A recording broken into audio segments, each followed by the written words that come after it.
ഇവർ സമ്മതിക്കാൻ തയ്യാറല്ല. കള്ളങ്ങൾ പറയുകയാണ്. ഈ ജനങ്ങളെന്ന് പറയുന്ന ആൾക്കാർക്ക് ഇത് മനസ്സിലാകത്തില്ല. ഒരാളൊരു കള്ളം പറഞ്ഞാൽ മനസ്സിലാകത്തില്ലേ? എല്ലാവരും നമ്മൾ വിചാരിക്കുന്നത് നമ്മുടെ മുമ്പിൽ ഇരിക്കുന്നവരൊന്നും നമ്മളൊക്കെ ബുദ്ധിയില്ലാത്തവരാണെന്നാണ് നമ്മുടെ വിചാരം. ഇതാണ് പാർട്ടിയുടെ ഏറ്റവും വലിയ തെറ്റ്. നമ്മളെക്കാളും ബുദ്ധിയുള്ളവരാണ് നമ്മുടെ മുമ്പിൽ ഇരിക്കുന്ന ആൾക്കാർ. അപ്പോൾ ഞങ്ങൾക്ക് വിശ്വാസമുള്ളൊരു പാർട്ടിയായിരുന്നു. ഞങ്ങളുടെയൊക്കെ നേതാക്കന്മാരായിട്ട് അന്ന് നിലവിൽ പലരും ഇപ്പം മന്ത്രിമാരായിട്ടുണ്ട്. ഞങ്ങളുടെയൊക്കെ ധാരണകളെ മാറ്റിക്കൊണ്ടാണ് ഇവരുടെ ഓരോ പ്രവർത്തനങ്ങൾ. ഇവർ വെറും സ്തുതിപാഠകരായിട്ട് മാറി. ഞങ്ങളുടെയൊക്കെ മനസ്സിലുള്ള കൺസെപ്റ്റ് എന്ന് പറഞ്ഞു കഴിഞ്ഞാൽ, ഞങ്ങൾക്ക് നേതാവെന്ന് പറയുമ്പോൾ ആരുമില്ല. അന്ന് ഒരു നേതാവ് എന്ന് പറയുമ്പോൾ BS ആയിരുന്നു. കാരണം അഴിമതി അങ്ങനെയുള്ള കാര്യങ്ങളിനകത്ത് അതിനുശേഷം പിണറായി വിജയൻ വരുന്നു. പിന്നീട് നമ്മൾ നടക്കുന്നതും കാണുന്നതുമായിട്ടുള്ള കാര്യങ്ങൾ, പിണറായി വിജയന് സ്തുതി പാടുന്ന ആൾക്കാർക്ക് സ്ഥാനലബ്ധികളും മറ്റു കാര്യങ്ങളൊക്കെ കിട്ടുന്ന രീതിയിലേക്ക് ഈ പാർട്ടി അത് പതിപ്പിക്കുന്നു. ഇതാണ് നടന്നുകൊണ്ടിരിക്കുന്ന സംഭവം. കേരളം നശിപ്പിച്ചത് ശരിക്കും പറഞ്ഞാൽ ഇതാണ്. അതിൻ്റെ ഉത്തരവാദിത്വം നമ്മൾ ഏറ്റെടുത്തേ പറ്റത്തുള്ളൂ. എന്തു ചെയ്യും? അടുത്ത തലമുറയോട് നമ്മൾ എന്തു പറയും? നമ്മൾ റെപ്രസെൻ്റ് ചെയ്തൊരു പ്രസ്ഥാനം നമ്മളൊരു തലമുറ നശിപ്പിച്ച് കഴിഞ്ഞാൽ എന്തു പറയാൻ കഴിയും? ഇതാണ് എൻ്റെ ഒരു ചോദ്യം. അതാണ്. നിങ്ങളുടെ ഭാര്യമാർക്ക് ജോലി കൊടുക്കുന്നു, അല്ലെങ്കിൽ മറ്റുള്ളവർക്ക് ജോലി കൊടുക്കുന്നു. നിങ്ങളൊരു ജോലിക്ക് പോകുന്നില്ല. നിങ്ങൾക്ക് ഗ്രാജുവേറ്റ് ആവും. ഞങ്ങളെപ്പോലുള്ള പലരും ഉണ്ട്. ഞങ്ങളെപ്പോലുള്ളൊരു പഠിച്ചവരും എഞ്ചിനീയേഴ്സായിട്ടുള്ളവരും, അല്ലെങ്കിൽ ഞങ്ങൾ വലിയ വലിയ ഡിഗ്രി എടുത്തിട്ടുണ്ട്. ഞങ്ങളുടെ ജോലി നോക്കിപ്പോയി. പക്ഷെ നിങ്ങളെപ്പോലുള്ളവർ അത് നേതാക്കന്മാരായിട്ട് നിങ്ങളിപ്പോഴും അവിടെ നിൽക്കുക. നിങ്ങളൊരു ജോലിയും ചെയ്യുന്നില്ല. നിങ്ങൾ ₹1 ജോലി ചെയ്യാതെ തന്നെ നിങ്ങൾ ലക്ഷങ്ങളും കോടികളും സംഭവിക്കും. ഞങ്ങളിവിടെ കിടന്ന് അധ്വാനിച്ചിട്ട് ഞങ്ങൾക്കൊന്നും നേടാനില്ല. നിങ്ങൾക്ക് സെലിബ്രിറ്റി പട്ടം കിട്ടി, ഞങ്ങൾക്ക് സെലിബ്രിറ്റി പട്ടം വേണ്ട. നമസ്കാരം. ഞങ്ങളുടെ ചെറുപ്പകാലത്ത് സമത്വം എന്നെങ്കിലും നാട്ടിൽ നടപ്പാവുകയാണെങ്കിൽ അത് ഈ കമ്മ്യൂണിസ്റ്റ് പ്രസ്ഥാനത്തിലൂടെ മാത്രമേ നാട്ടിൽ വരികയുള്ളൂ എന്ന് വിശ്വസിച്ചിരുന്നവരാണ് ഞങ്ങൾ. അതുകൊണ്ട് തന്നെ വീട്ടിൽ കാരണവന്മാരുടെ വിലക്കുകൾ ഉണ്ടായിട്ടും അടിസ്ഥാന വർഗത്തിൻ്റെ, അധസ്ഥിത വർഗത്തിൻ്റെ, തൊഴിലാളി വർഗത്തിൻ്റെ പാർട്ടി എന്ന് വിശേഷിപ്പിച്ചുകൊണ്ടിരുന്ന CPM-ലേക്ക് ഞങ്ങൾ ചെറുപ്പക്കാരെല്ലാം ഓടി അടുക്കുകയായിരുന്നു. ആത്മാഭിമാനത്തോടുകൂടി, ധൈര്യത്തോടുകൂടി ആ ചെങ്കൊടി കയ്യിലേന്തി നാട് നീളെ ഞങ്ങൾ പാർട്ടിക്ക് വേണ്ടി പ്രവർത്തിക്കുവാൻ വേണ്ടി നടക്കുകയായിരുന്നു. ഒരിക്കലും സ്ഥാനമാനങ്ങൾ ഞങ്ങളെ ഭ്രമിപ്പിച്ചിരുന്നില്ല. അത് ലക്ഷ്യവുമായിരുന്നില്ല. സാധാരണക്കാരൻ്റെ, അതായത് അധസ്ഥിത വർഗത്തിൻ്റെ കണ്ണീരൊപ്പാൻ സാധിക്കണം. അവരുടെ ചിരിയിലും സന്തോഷത്തിലും അവർക്ക് കൂട്ടുനിൽക്കാൻ സാധിക്കണം. എന്ത് വിഷയമുണ്ടായാലും സാധാരണക്കാരൻ്റെ തോളോട് തോൾ ചേർന്ന് നിന്ന് അവരുടെ തോളിൽ കൈതട്ടി സാരമില്ല സഖാവേ എന്ന് വിളിച്ചുകൊണ്ട് അവർക്കൊപ്പം നിൽക്കുന്ന ഒരു പാർട്ടി. ഇതായിരുന്നു ആദ്യകാലത്ത് CPM-നെ കുറിച്ചുള്ള എൻ്റെ സ്വപ്നം. ഇതെൻ്റെ വാക്കുകളല്ല. ചെറുപ്പകാലത്ത് പഠിക്കുന്ന സമയത്ത് CPM-ലേക്കും CPM-ൻ്റെ യുവജന പ്രസ്ഥാനങ്ങളിലേക്കും ആകൃഷ്ടരായി പാർട്ടിയിൽ എത്തിയ ഒരു അഭ്യസ്തവിദ്യനായ മനുഷ്യൻ്റെ വാക്കുകളാണ്. ഇന്ന് അദ്ദേഹം എഞ്ചിനീയറാണ്, വിദേശത്ത് ജോലി ചെയ്യുന്നു. ഇന്ന് CPM-നുണ്ടായിട്ടുള്ള ഈ കനത്ത പരാജയത്തിലും അപജയത്തിലും മനം നൊന്തുകൊണ്ടാണ് അദ്ദേഹം ഒരു വാട്സപ്പ് സന്ദേശം അയച്ചിരിക്കുന്നത്. അവരുടെ ഒരു വാട്സപ്പ് ഗ്രൂപ്പിലാണ് ഇത്തരം സന്ദേശങ്ങൾ വന്നിരിക്കുന്നത്. പിണറായിക്കാരൻ കൂടിയാണ് ഇദ്ദേഹം. ഇന്ന് ഈ പാർട്ടിയിൽ എന്താണ് നടക്കുന്നത്? കമ്മ്യൂണിസം എന്ന് പറയുന്നത് പേരിന് മാത്രമായി, അഥവാ ആ പേര് മാത്രമേ ഉള്ളൂ. കമ്മ്യൂണിസം അസ്തമിച്ചിരിക്കുന്നു, അല്ലെങ്കിൽ കമ്മ്യൂണിസം കൈമോശം വന്നിരിക്കുന്നു. ഇന്ന് ആ സ്ഥാനത്ത് പിണറായിസമാണ് നിലനിന്നിരിക്കുന്നത്. ഞങ്ങളുടെയൊക്കെ കാലത്ത് VS അച്യുതാനന്ദനായിരുന്നു റോൾ മോഡൽ. അദ്ദേഹം തന്നെയായിരുന്നു നേതാവ്. അഴിമതിക്കും അക്രമത്തിനും അരാജകത്വത്തിനും എതിരെ പോരാടുമ്പോൾ VS-ന്റെ മുഖവും ശബ്ദവും തന്നെയായിരുന്നു നേതാവ് എന്ന രീതിയിൽ ഞങ്ങളെ ത്രസിപ്പിച്ചു കൊണ്ടിരുന്നത്. ഇന്ന് ആ സ്ഥാനമൊക്കെ പോയി. ഇന്ന് പാർട്ടിയിലേക്ക് പുതിയ ആളുകൾ വന്നുകൊണ്ടിരുന്നു. ഈ ആളുകളുടെ കുത്തൊഴുക്കോടുകൂടി, വരവോടുകൂടി കമ്മ്യൂണിസ്റ്റ് സിദ്ധാന്തത്തിൻ്റെ, പ്രസ്ഥാനത്തിൻ്റെ ആശയ അഭിലാഷങ്ങളും ആദർശങ്ങളും ബലി കഴിക്കപ്പെട്ടിരിക്കുന്നു. ഇന്ന് കാശിനു വേണ്ടി, പണത്തിനു വേണ്ടി മാത്രം കമ്മ്യൂണിസ്റ്റ് നേതാക്കൾ നിലനിന്നുകൊണ്ടിരിക്കുന്നു. പിണറായി വിജയനും ഇത് തന്നെയാണ് ഇന്ന് ചെയ്തിരിക്കുന്നത്. കമ്മ്യൂണിസ്റ്റ് പ്രസ്ഥാനത്തെ മറ്റുള്ള ആളുകളുടെ, അല്ലെങ്കിൽ മറ്റുള്ള പാർട്ടികളുടെ കാര്യത്തൊഴുത്തിൽ കൊണ്ടുപോയി കെട്ടുന്ന തരത്തിൽ അതിനെ തരം താഴ്ത്തിയിരിക്കുന്നു പിണറായി വിജയൻ. കോഴകൾ കോടി വാങ്ങി തനിക്കും കുടുംബത്തിനും സുഖിക്കാനുള്ള സമ്പത്തുണ്ടാക്കുന്നതിലാണ് പിണറായി വിജയനെ പോലുള്ള ഒരു ഭരണാധികാരി ശ്രദ്ധിക്കുന്നത്. കമ്മ്യൂണിസം എന്ന് പറഞ്ഞത് അവർക്ക് കൈമോശം വന്നു പോയിരിക്കുന്നു, അല്ലെങ്കിൽ കമ്മ്യൂണിസ്റ്റ് സിദ്ധാന്തങ്ങളെ അവർ വെറുക്കുന്ന തരത്തിലാണ് ഇന്ന് ഈ നാട്ടിൽ കമ്മ്യൂണിസ്റ്റ് സിദ്ധാന്തത്തെ അവർ വളർത്തിക്കൊണ്ടിരിക്കുന്നത് എന്നാണ് ഇദ്ദേഹം വളരെ വേദനയോടുകൂടി പറയുന്നത്. ഒരു വാട്സപ്പ് ഗ്രൂപ്പിലാണ് അവർ ഇത്തരം വിഷയങ്ങൾ ചർച്ച ചെയ്യുന്നത്. ഈ നാണംകെട്ട തോൽവി, പരാജയം, ഇതിന് എന്ത് മറുപടിയാണ് അടുത്ത തലമുറയോട് ഇവർ പറയുന്നത്? ഇങ്ങനെ ഒരു പ്രസ്ഥാനം ഈ നാട്ടിലുണ്ടായിരുന്നു. ഈ പ്രസ്ഥാനം സാധാരണക്കാരൻ്റെ പ്രതീക്ഷയായിരുന്നു. ഇനി ഈ പ്രസ്ഥാനത്തിലേക്ക് വരുന്ന, അല്ലെങ്കിൽ ഈ പ്രസ്ഥാനത്തിൽ വിശ്വസിക്കുന്ന അടുത്ത തലമുറയോട് ഇവർക്ക് എന്ത് ഉത്തരമാണ് പറയാനുള്ളത് എന്നാണ് CPM-ൻ്റെ നേതൃത്വത്തോട് ഈ മാന്യദേഹം ചോദിക്കുന്നത്. എന്താണ് നിങ്ങൾ ഈ തലമുറയോട് കാണിച്ച വഞ്ചന? ഇനി അടുത്ത തലമുറയ്ക്കും ഇത് ബാധകമല്ലേ? എന്താണ് നിങ്ങൾക്ക് അവർക്ക് മുമ്പിലേക്ക് വച്ചു കൊടുക്കാനുള്ള പദ്ധതികൾ എന്താണ്, പരിപാടികൾ എന്താണ് എന്നാണ് അഭ്യസ്തവിദ്യനായ ഈ മാന്യദേഹം ചോദിക്കുന്നത്. ഇത് ഒരാളുടെ മാത്രം വിഷയമല്ല. കമ്മ്യൂണിസത്തിൽ വിശ്വസിച്ചിരുന്ന, ഈ പാർട്ടിയെ സ്നേഹിച്ചിരുന്ന ആളുകളുടെ ആത്മനൊമ്പരമാണ്, മനോനൊമ്പരമാണ്. കമ്മ്യൂണിസ്റ്റ് പാർട്ടിയുടെ വിരുദ്ധ ചേരിയിൽ നിൽക്കുന്നു എന്ന് പറയുന്ന, അല്ലെങ്കിൽ ആദർശപരമായി അതിൻ്റെ എതിരാളികൾ എന്ന് വിശേഷിപ്പിക്കപ്പെടുന്ന കോൺഗ്രസ്സുകാർ വരെ പറയുന്നു കമ്മ്യൂണിസം ഈ നാട്ടിൽ നിലനിൽക്കണം, കമ്മ്യൂണിസ്റ്റ് പാർട്ടി നിലനിൽക്കണം, കൃത്യമായ പ്രതിപക്ഷം ഉണ്ടാകണം എന്ന് പറയുമ്പോൾ പോലും കമ്മ്യൂണിസ്റ്റ് പാർട്ടിക്കാർ ആ പാർട്ടിയെ ഗുരുതി കൊടുത്തുകൊണ്ട് ആശയങ്ങളും അഭിലാഷങ്ങളും ആദർശങ്ങളും ഗുരുതി കൊടുത്തുകൊണ്ട് തന്നെ അതിനെ മുന്നോട്ട് കൊണ്ടുപോകുന്നു എന്ന് പറയുമ്പോൾ തീർത്തും അതിൽ വിശ്വസിച്ച് ആകൃഷ്ടരായി വീട്ടിലെ കാരണവന്മാരുടെ വാക്കുപോലും നിരസിച്ചുകൊണ്ട് അതിലേക്ക് ചാടിയിറങ്ങിയ ഞങ്ങളെപ്പോലുള്ളവർക്ക് തെല്ലൊന്നുമല്ല വേദന എന്നാണ് ഇദ്ദേഹം പറയുന്നത്. മഹാത്മാഗാന്ധിയെ പോലുള്ള രാഷ്ട്ര നേതാക്കൾക്ക് തെറ്റുപറ്റിയിട്ടുണ്ട്. അവർ തെറ്റ് പറ്റിയെന്ന് ഉറക്കെ സമ്മതിച്ചിട്ടുണ്ട്. എന്തുകൊണ്ടാണ് CPM പറ്റിയിരിക്കുന്ന അപജയങ്ങൾ ഞങ്ങൾക്ക് തെറ്റുപറ്റി എന്ന് പൊതുസമൂഹത്തോട് വിളിച്ചു പറയുവാൻ ഇവർക്ക് മടിയുള്ളത്? എന്തുകൊണ്ടാണ് തെറ്റ് പറ്റിയാൽ തെറ്റാണ് പറ്റിയത് എന്ന് അംഗീകരിക്കാൻ പറ്റാത്തത്? തെറ്റ് തെറ്റാണെന്ന് മനസ്സിലാക്കാത്തവന് എങ്ങനെ തിരുത്താൻ സാധിക്കും? പൊതുജനങ്ങൾക്ക് മുന്നിൽ നിന്ന് സംസാരിക്കാൻ ഇവർക്ക് ലജ്ജയുണ്ട്. അത് തന്നെ കാരണം. തെറ്റ് പറ്റിയിട്ടുണ്ടെങ്കിൽ തെറ്റുപറ്റി എന്ന് വിശാലമായി സമ്മതിക്കാനുള്ള ഒരു ആർജവം കാണിക്കണം. അതില്ലാത്തതാണ് ഇന്നത്തെ കമ്മ്യൂണിസ്റ്റ് പ്രസ്ഥാനത്തിൻ്റെ തകർച്ച എന്നുകൂടി ഇദ്ദേഹം പറയുന്നു. പിണറായി വിജയനെയും പിണറായി വിജയൻ്റെ നയവൈകല്യങ്ങളെയും അടച്ചാക്ഷേപിച്ചുകൊണ്ട് ഇദ്ദേഹത്തെ പോലെ നിരവധി ആളുകളാണ് ഈ വാട്സപ്പ് സന്ദേശത്തിൽ വന്നിരിക്കുന്നത്, ഈ വാട്സപ്പ് ഗ്രൂപ്പിൽ വന്നിരിക്കുന്നത്. നമുക്ക് അവയിൽ ഒന്ന് രണ്ടെണ്ണം ഒന്ന് കേൾക്കാം. ഞങ്ങളൊക്കെ ജീവിതത്തിൽ ഒത്തിരി സമയം ഈ പാർട്ടിക്ക് വേണ്ടിയിട്ട് പണ്ട് വിനിയോഗിച്ച വ്യക്തികളാണ്. എനിക്ക് ഏകദേശം 50 വയസ്സായി. എന്നോടൊപ്പം തന്നെ ധാരാളം സുഹൃത്തുക്കളുണ്ട്. ഇവരാരും തന്നെ ഇപ്പം ഈ ഒരു രാഷ്ട്രീയ പ്രവർത്തനം അല്ലെങ്കിൽ പൊതുപ്രവർത്തനമായിട്ട് ബന്ധപ്പെട്ട് നാട്ടിലില്ല. എല്ലാവരും ഇല്ല.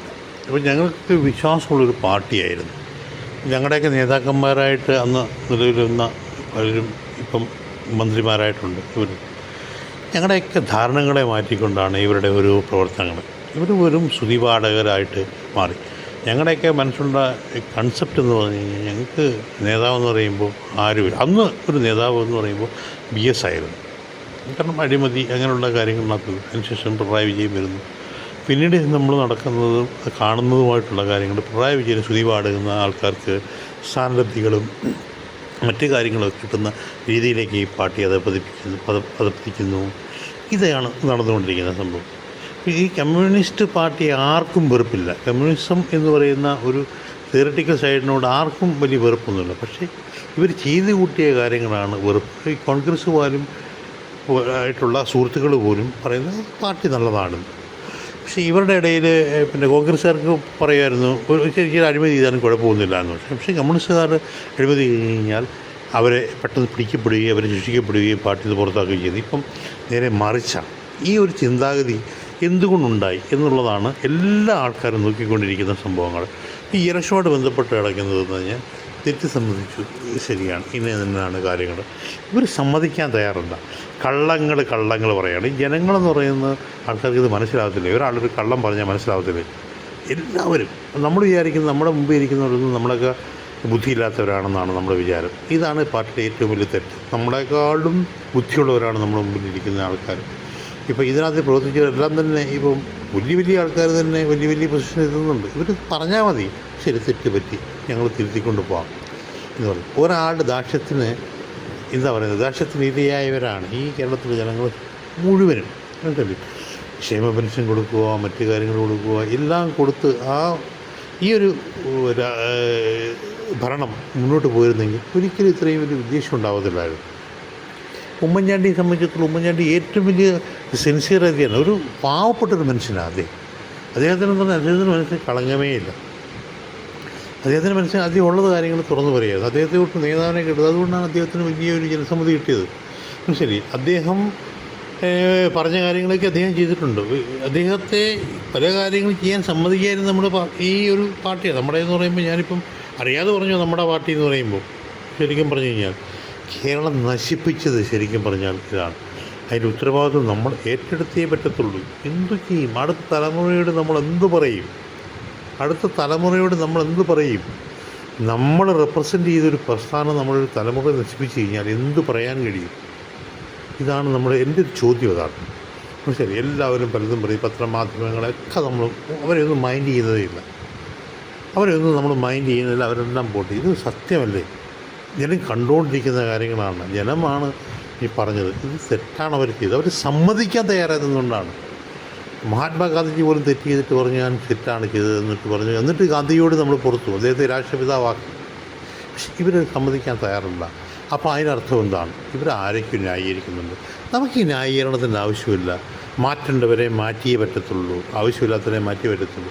പിന്നെ ഈ പുതുതലമുറയിലുള്ള DYFIയുടെ അല്ലെങ്കിൽ അതിലേക്ക് ഉയർന്നു വന്ന പല വ്യക്തികളുണ്ട്. ഇപ്പം ഈ CPMൻ്റെ തന്നെ വലിയ രീതിയിലുള്ള മന്ത്രിമാരായിട്ടിരിക്കുന്നവരുണ്ട്. ഇവരൊക്കെ നിങ്ങളെയൊക്കെ ഞങ്ങൾ നോട്ട് ചെയ്തിട്ടുണ്ട്.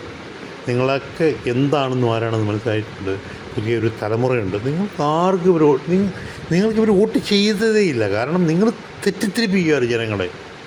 നിങ്ങളിത് മാറ്റിയേ പറ്റത്തുള്ളൂ. നിങ്ങൾ ജനത്തിന് മുമ്പിൽ വന്നിട്ട് പറയാം എനിക്ക് തെറ്റ് പറ്റി, ഞാൻ അങ്ങനെ എല്ലാവരും ചെയ്യേണ്ടത് ഇന്ന് ഒരു ദിവസം നിങ്ങൾ പറഞ്ഞാൽ നിങ്ങൾക്ക് മാപ്പ് തരും. പക്ഷേ നിങ്ങൾ കറക്ഷൻ്റെ ഭാവമാണ്. നിങ്ങളുടെ ഭാര്യമാർക്ക് ജോലി കൊടുക്കുന്നു, അല്ലെങ്കിൽ മറ്റുള്ളവർക്ക് ജോലി കൊടുക്കുന്നു. നിങ്ങളൊരു ജോലിക്കും പോകുന്നില്ല. നിങ്ങൾക്ക് ഗ്രാജുവേറ്റ് ആവും. ഞങ്ങളെപ്പോലുള്ള പലരും ഉണ്ട്. ഞങ്ങളെപ്പോലുള്ളൊരു പഠിച്ചവരും എഞ്ചിനീയേഴ്സായിട്ടുള്ളവരും അല്ലെങ്കിൽ ഞങ്ങൾ വലിയ വലിയ ഡിഗ്രി എടുത്തിട്ടുണ്ട്. ഞങ്ങളുടെ ജോലി നോക്കിപ്പോയി. പക്ഷെ നിങ്ങളെപ്പോലുള്ളവർ അത് നേതാക്കന്മാരായിട്ട് നിങ്ങളിപ്പോഴും അവിടെ നിൽക്കുക. നിങ്ങളൊരു ജോലിയും ചെയ്യുന്നില്ല. നിങ്ങൾ ₹1 ജോലി ചെയ്യാതെ തന്നെ നിങ്ങൾ ലക്ഷങ്ങളും കോടികളും സംഭവിക്കും. ഞങ്ങളിവിടെ കിടന്ന് അധ്വാനിച്ചിട്ട് ഞങ്ങൾക്കൊന്നും നേടാനില്ല. നിങ്ങൾക്ക് സെലിബ്രിറ്റി പട്ടം കിട്ടി, ഞങ്ങൾക്ക് സെലിബ്രിറ്റി പട്ടം വേണ്ട. പക്ഷേ ഞങ്ങൾക്ക് വേറൊരു കാര്യം, ഞങ്ങളുടെ അച്ഛനും അമ്മയോട് ജീവിക്കുന്നുണ്ട്. ഈ അച്ഛനും അമ്മയോട് ഏർപ്പെടുത്തിയിരിക്കുന്ന നികുതികൾ അവർക്ക് ജീവിക്കാൻ പറ്റാത്തൊരവസ്ഥയാണ്. ഈ പാർട്ടി ഉണ്ടാക്കിയ അവസ്ഥയാണിത്. ഇതിനോട് ഞങ്ങൾ എവിടെ ചെന്ന് ചോദിക്കും? ആരോട് ചോദിക്കും? ഞങ്ങൾ അച്ഛനമ്മമാരെ കൊണ്ട് പറഞ്ഞു ഇതിൻ്റെ കൂടെ പോകരുതെന്ന് പറഞ്ഞ അച്ഛനമ്മമാരുണ്ട്. ഇതൊരു മോശപ്പെട്ടൊരു പാർട്ടിയാണ്, അങ്ങനെയാണ് ഇങ്ങനെയാണെന്ന് പറഞ്ഞവരുണ്ട്. അവർക്കറിയായിരുന്നു, പണ്ടേ വെളിവുണ്ടായിരുന്നു അവർക്ക്. പക്ഷേ ഞങ്ങളൊന്നും പറഞ്ഞു അത് ശരിയല്ല, അങ്ങനെയാണ് പോകുന്നതെന്നുള്ളത്. നമുക്ക് കൂടുതൽ വിവരമുള്ളതുകൊണ്ടാണ് അന്ന് പോയത്. പക്ഷേ ഇത് ഞങ്ങൾ I am shamed of you. സത്യം പറയുകയാണ്. തിരുത്തിക്കൊണ്ട് പോകും. നല്ലതാണ്. അടുത്ത തലമുറയെങ്കിലും നിങ്ങൾ ദയവ് രക്ഷപ്പെടുത്തും. കുറെ പേര് ഇതിൽ നിന്ന് നീറി നിൽക്കുന്നുണ്ട്. കാര്യം അവര് ഉദ്ദേശിച്ച കാര്യങ്ങളൊന്നും അല്ല ഇവിടെ നടക്കണേ. അവര് വിചാരിച്ച പോലെയൊന്നുമല്ല ഇത് നടക്കണേ. പണ്ട് പാർട്ടി കുടുംബമാണ്. പാർട്ടി അംഗത്തിനൊരു കുഴപ്പം വന്നാൽ കുടുംബാംഗത്തിന് കുഴപ്പം വന്ന പോലെയൊക്കെയാണെന്നാണ് പറഞ്ഞു പഠിപ്പിച്ചത് എല്ലാരും. അതൊന്നും അല്ലെന്ന് കാലം ഇപ്പൊ തെളിയിച്ചുകൊണ്ടിരിക്കുകയാണ്. ബുദ്ധിയുള്ളവരൊക്കെ കൈപിടിച്ച് കയറ്റി അവിടെ തലക്കെട്ടി ഔട്ടുക. പിന്നെ ബുദ്ധിയുള്ളവരൊക്കെ എന്താ പറയാ സമ്പത്ത് വാരിക്കൂട്ടുക. ഇതൊക്കെയാണ് ഇതില് പൊതുവെ കാണുന്ന ഒരു പ്രവണത. ഇത് പാർട്ടി വിരുദ്ധം ആര് പറഞ്ഞാലും എനിക്കൊരു വാങ്ങാത്തൊരില്ല. കാരണം ഞാനിപ്പോ ഇതിന്റെ ചെലവിലല്ല ജീവിക്കണേ. എന്നെ ഇനി നാളെ എന്തെങ്കിലും വന്നാ തിരിഞ്ഞു നോക്കാൻ എല്ലാവരും ഉണ്ടാവുന്ന ഞാൻ പ്രതീക്ഷിക്കണില്ല. വേണ്ട, അതൊന്നും ഒന്നും ഇല്ല. ഇത്ര ഒരു കരുണയേറ്റവന്റെ ഒരു ആശ്രയമുണ്ട പാർട്ടിയല്ലേ ഇത്.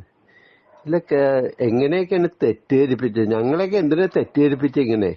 ഞങ്ങളെ തെറ്റിദ്ധരിപ്പിച്ച് ഇതിലൊക്കെ കൊണ്ടുവന്ന് ഇങ്ങനെയൊക്കെ ഇട്ടത് ആൾക്കാരെ വേണം ഇത് പറയാൻ. അതൊന്നുമില്ല. അവരൊക്കെ ഇപ്പൊ ഉത്തുംഗ ശൃംഗത്തിൽ വളരെ നന്നായിട്ടിരിക്കുന്നുണ്ട്. ഞാനൊരു പഴയ സഖാവായിട്ട് ഒരു പത്രത്തിന്റെ എഡിറ്ററാണ് ഇപ്പൊ അദ്ദേഹം, ഒരു ഇംഗ്ലീഷ് പത്രത്തിന്റെ. അദ്ദേഹമായിട്ട് കഴിഞ്ഞ ദിവസം സംസാരിച്ചു. എനിക്ക് നിരന്തരം കോണ്ടാക്ട് ഉണ്ട്. അദ്ദേഹമായിട്ട് സംസാരിച്ചു. അദ്ദേഹത്തിന്റെയൊക്കെ തലനാരിലേക്ക് രക്ഷപ്പെട്ട അദ്ദേഹം 80s അവസാനം തന്നെ ഇതിന്റെ പൊള്ളത്തരം മനസ്സിലാക്കിയിരുന്നു. ആൾക്കാരുടെ പൊള്ളത്തരം, പ്രസ്ഥാനത്തിന്റെ അല്ല, ആൾക്കാരുടെ പൊള്ളത്തരം മനസ്സിലാക്കിയിട്ട് പിന്മാറി പോയ ആളാണ്. പക്ഷെ പലതും നേടിയിട്ടുണ്ട്. ഇന്നിരിക്കണ പല പൊസിഷനും പല ഇതും. ഇതിലുള്ളവരുണ്ടോന്ന് എനിക്കറിയില്ല. എനിക്ക് ആരോടും പരാതിയില്ല. നേടിയിട്ടുണ്ട്. നേടിയ ആൾക്കാരൊക്കെ ഒന്ന് നോക്ക്. ഇദ്ദേഹത്തിന്റെയൊക്കെ തലക്കെട്ട് ലോറൻസ് സഖാവിന്റെയും രവീന്ദ്രനാഥിന്റെയൊക്കെ തലക്കെട്ടി വിട്ടിട്ട് എന്ത് പറഞ്ഞു. അപ്പൊ നിങ്ങൾ വിചാരിക്കും ഞാൻ പഴയ CIT ലോപിക്കാരനാണ്. അല്ല. എനിക്കിവരെ രണ്ടുപേരെയും വ്യക്തിപരമായിട്ട് യാതൊരു പരിചയമില്ല. അപ്പൊ LC മെമ്പറായി ഇതൊക്കെ കഴിഞ്ഞ ശേഷമാണ് ഈ വിഭാഗീയത പാർട്ടിയിലുണ്ടായിരുന്ന വിഭാഗീയതയൊക്കെ അവസാനിച്ച ശേഷം ഇദ്ദേഹത്തെ കണ്ടപ്പോ ഇദ്ദേഹം അച്യുതനും എന്റെ ബന്ധുവെന്ന് ഞാനിങ്ങനെയൊക്കെ പറഞ്ഞപ്പോ അദ്ദേഹം ചിരിച്ചു നിന്ന് ഞാൻ പറഞ്ഞ സാധനം. അന്നൊന്നും ഇതൊന്നും ഇല്ല. ഇവരൊന്നും പരിചയമില്ല, ഒന്നും ചെയ്തു തന്നിട്ടില്ല, യാതൊരു ഇതുമില്ല. കണ്ടാൽ ചിരിക്കുക, അത്രേ ഉള്ളൂ. പരിചയമുണ്ട്, കണ്ടുപരിചയമുണ്ട്, അത്രേ ഉള്ളൂ. ഈ ആൾക്കാരെയൊക്കെയാണ് പാർട്ടി കെട്ടിപ്പടുത്തത് കേട്ടാ. പപ്പഞ്ചേട്ടനെ പോലുള്ള ആൾക്കാര് എല്ലാരെയും എന്താ പറയുക നിസ്സാരവൽക്കരിച്ച് കളഞ്ഞില്ലേ. ദത്തൂത്രന്മാരാ.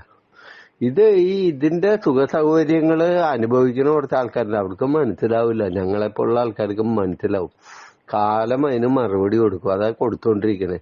ഞാനൊക്കെ കഴിഞ്ഞ ഇലക്ഷന്റെ പാർലമെന്റ് തിരഞ്ഞെടുപ്പിന് കഷ്ടപ്പെട്ട് പണിയെടുത്ത് ഓരോ വീട്ടിലും ഷുഗർ വോട്ട് ചെയ്യിക്കാനും അവരെ കൊണ്ട് ഇത് ചെയ്യിക്കാനും ക്യാമ്പയിൻ ചെയ്യാനും എന്തോരം കഷ്ടപ്പെട്ട് പണിയെടുത്ത് വല്ല റിസൾട്ട് കിട്ടിയ അവനൊക്കെ അവന്റെ ജാതി മത ഇന്ത്യയുടെ കൂടെ പോയി. അതാണ് ഇന്നത്തെ സമൂഹം. അവർക്ക് ആർക്കും വിഷമമില്ലെന്ന്. ഒരാൾക്കും വിഷമവുമില്ല. ഞാൻ പലരോടും കണ്ടപ്പോ ഒരാൾക്കും വിഷമവുമില്ല. യാതൊരു പ്രയാസവുമില്ല. അവരിരിക്കട്ടെ 5 കൊല്ലം കൂടി. ഇത് കഴിയുമ്പോ പിന്നെ ഇനി വരുമ്പോ പിന്നെ നോക്കാം. അങ്ങനെയാണ് ലൈൻ. അതല്ല, നമുക്ക് ഈ പ്രസ്ഥാനം വേണം കേട്ടാ. സാധാരണക്കാരന്റെ താങ്ങാണിത്. അത് മറക്കരുത് കേട്ടാ.